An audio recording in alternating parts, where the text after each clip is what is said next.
kehilangan waktu bermain bersama teman-teman karena harus belajar. Tapi alhamdulillah pengorbanan semua itu bisa terbayarkan dengan medali perak internasional.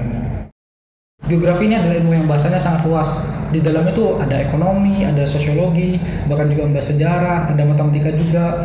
Meskipun tidak mendalami di semua bidang tersebut, tapi dipelajari semua. Jadi karena kita tinggal di bumi, kita harus menjaga bumi karena untuk mencintai lingkungan kan itu sangat penting agar tidak merusak bumi demi keberlanjutan. Jadi geografi ini sangat penting untuk dipelajari. Mungkin kita tahu banyak stigma-stigma buruk terhadap masyarakat Madura yang dianggap tertinggal atau desa. Nah, saya ingin mematahkan stigma-stigma buruk itu dengan cara ya tentunya berprestasi. Ini kan yang kita tahu kan sekarang baru mendapatkan medali perak. Tapi orang yang tidak banyak tahu bagaimana sih proses untuk mendapatkan medali perak. Orang yang tahu kan cuma berjuang di tingkat kabupaten. Bagaimana sih, apa ini memang sudah tekun terhadap geografi sejak awal atau ini dadakan sebenarnya? Tentunya kalau untuk mendapatkan seperti sekarang ini semuanya tidak instan. Iya, pastinya membutuhkan waktu yang lama dan perjuangan yang berat.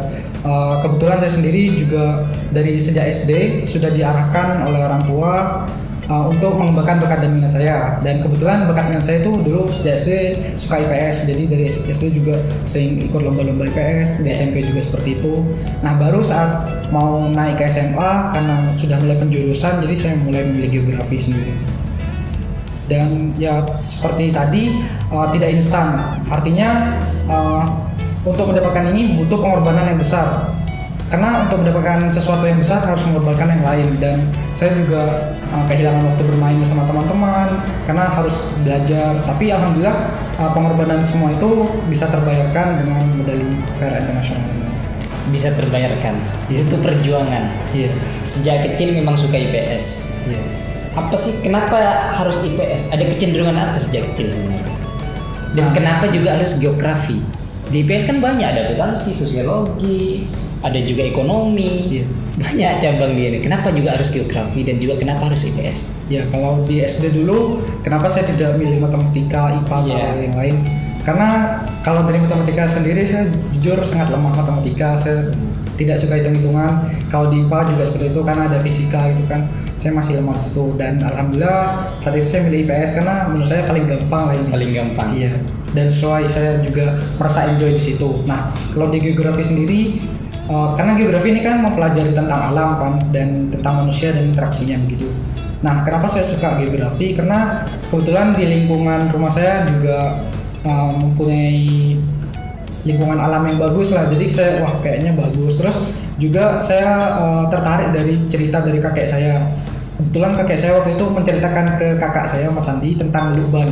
Kenapa sih luban itu bisa terbang di langit gitu. Nah, kalau Mas Andi tertarik kenapa kok lubannya bisa terbang, tapi saya tertariknya kenapa kok bisa ada di langit gitu. Nah, jadi saya mulai tertarik di geografi karena pelajari tentang langit dan sebagainya, tentang atmosfer. Oh iya. Berarti dari satu objek itu bisa dilihat dari beberapa sudut pandang. Kak Andinya melihat dari sudut pandang fisika, jadinya dia berprestasi di Olimpiade Fisika. Kamu melihat dari sudut pandang geografi, jadinya kamu berprestasi di Olimpiade Geografi. Ini sangat menarik sekali. Bilang bahwa ada terinspirasi juga oleh view, oleh alam. Itu sebenarnya aslinya dari mana sih dan di mana itu?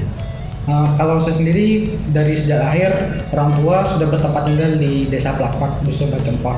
Dan kalau dilihat dari pemandangan rumah saya itu, kalau melihat ke arah utara itu bisa lihat bukit-bukit di Pegantengan. Jadi kalau dilihat tuh sangat indah sekali, terutama di pagi hari bisa melihat matahari terbit, terus kabut juga. Jadi sangat menarik. Bisa lihat sunrise ya, bisa lihat sunset juga ya.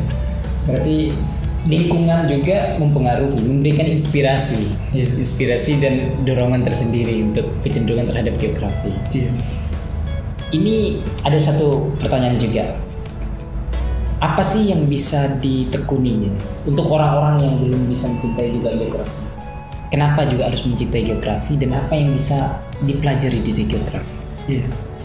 Kan Gama. Karena geografi itu sendiri ada dua bahasan besar ya. Pertama tentang aspek fisik dan aspek sosial. Di aspek fisik ini kita mempelajari tentang alam, tentang lingkungan, baik itu di atmosfer, di udara, di langit, maupun di bumi kayak di pegunungan, terus bukit dan laut juga. Nah, kita sebagai manusia kan tinggal di bumi. Nah, geografi tadi mempelajari aspek sosial, maksudnya sosial dari kayak manusia berinteraksi dengan alam, dengan sesama manusia. Jadi geografi ini adalah ilmu yang bahasanya sangat luas. Di dalamnya tuh ada ekonomi, ada sosiologi, bahkan juga membahas sejarah, ada matematika juga. Meskipun tidak mendalami di semua bidang tersebut, tapi dipelajari semua. Jadi karena kita tinggal di bumi, kita harus menjaga bumi karena untuk mencintai lingkungan kan itu sangat penting agar tidak merusak bumi demi keberlanjutan. Jadi geografi ini sangat penting untuk dipelajari. Berarti secara tersirat sebenarnya ada pesan di situ, ada hubungan hablum minan alam, juga ada hablum minan ada hubungan manusia, ada hubungan juga ke alam. Iya. Berarti kan beberapa kerusakan juga kan beberapa disebabkan oleh manusia juga ya. Iya. Kadang mereka pencemaran lingkungan atau segala macam. Berarti di situ juga ada pelajaran. Iya. Itu pentingnya juga mempelajari geografi. Iya.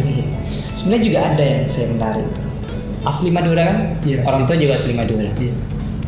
Kayaknya gimana gitu di telinga saya, bernama Gamanda itu. Gimana sih ceritanya kok bisa bernama Gamanda ini? Oh iya. Jadi kalau nama saya kan nama lengkapnya Gamanda Adni Alzamzami Latif. Kebetulan ini nama saya kalau tidak salah diberikan oleh Bapak Amir Soekarno Arif, salah satu guru SMP 2 sekarang. Beliau adalah orang tua angkat dari Mas Andi. Jadi saat Mas Andi SMP dia itu dekat dengan beliau. Jadi dianggap seperti keluarga sendiri dan beliau memberikan saya nama Gamanda Adni Alzamzami Latif. Gamma ini sendiri kan huruf alfabet dari Yunani ketiga, jadi alfa, beta, gamma. Jadi karena saya anak ketiga, jadi diberikan nama Gamma, dan Gamanda itu adalah anak ketiga. Jadi seperti itu. Namanya ngambil diksi dari Yunani. Berarti juga memahami itu. Terakhir ini, sekarang kan sudah berprestasi di ajang internasional. Apa sih pandangan yang akan dicapai ke depan? Kan tentu tidak akan berpuas diri, saya sudah berprestasi di ajang internasional, udahlah cukup gitu. Apalagi gitu. Atau memang ada target-target ke depan masih yang ingin dicapai? Ya, tentunya selain juga berprestasi di internasional ini, saya juga ingin melanjutkan pendidikan setinggi-tingginya, bahkan sampai S3, dan cita-cita saya adalah menjadi dosen di bidang geografi, khususnya geografi lingkungan. Jadi saya ingin menebarkan ilmu-ilmu geografi lingkungan agar orang-orang di dunia ini sadar tentang pentingnya menjaga lingkungan, karena bumi ini semakin tua, artinya semua juga semakin terbatas, baik itu sumber daya alamnya dan makanan untuk manusia. Jadi jika kita ingin tetap hidup dan berlanjut di bumi ini, kita harus menjaga bumi dan menjaga agar tidak terjadi kerusakan, supaya kita juga bisa bertahan lama juga di bumi ini. Iya. Kata kuncinya bumi sudah tua dan kita harus rawat bumi. Iya. Iya. Ada lagi yang ingin disampaikan mungkin kepada orang tua dan kepada masyarakat secara umum, terutama anak-anak yang masih muda, yang masih SD, SMP, agar terus berprestasi dan tidak minder dari Madura juga bisa berprestasi. Apa yang ingin disampaikan? Sebelumnya tentunya saya ingin berterima kasih kepada orang tua saya karena telah mendukung saya dari sejak kecil, sudah memberikan dukungan dan memberikan fasilitas yang memadai. Tentunya juga saya berterima kasih kepada guru-guru saya yang sangat banyak sekali dari tingkat TK sampai sekarang ini, yang mungkin saya tidak bisa sebutkan satu-satu karena sangat banyak sekali, dan saya berterima kasih atas jasa-jasa mereka telah mengantarkan saya ada di posisi ini. Dan untuk pelajar-pelajar di Madura dan Pamekasan khususnya, saya ingin menyampaikan bahwa anak Madura itu bisa untuk berprestasi di tingkat internasional. Namun yang perlu diingat bahwa perjuangan itu tidak instan dan butuh pengorbanan yang sangat besar. Jadi saya mengajak anak-anak Madura untuk membuktikan bahwa anak-anak Madura itu bisa untuk berprestasi di tingkat nasional maupun internasional.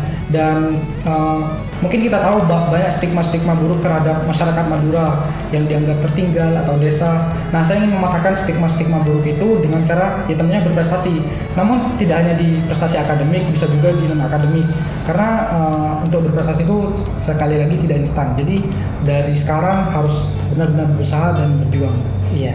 Ingat sebagai Hafiz bahwa Madura itu juga pasti bisa. Dari Madura jangan minder. Semua orang Madura mempunyai kesempatan yang sama dengan orang-orang lain. Jangan pernah peduli terhadap stigma yang katanya tertinggal atau apa. Orang Madura bisa, cuman untuk berprestasi itu tidak instan, semuanya butuh proses. Itu yang bisa kita ambil dari pertemuan kali ini. Berjumpa lagi di season yang akan datang ataupun topik-topik yang akan datang. Kami, wassalamualaikum warahmatullahi wabarakatuh.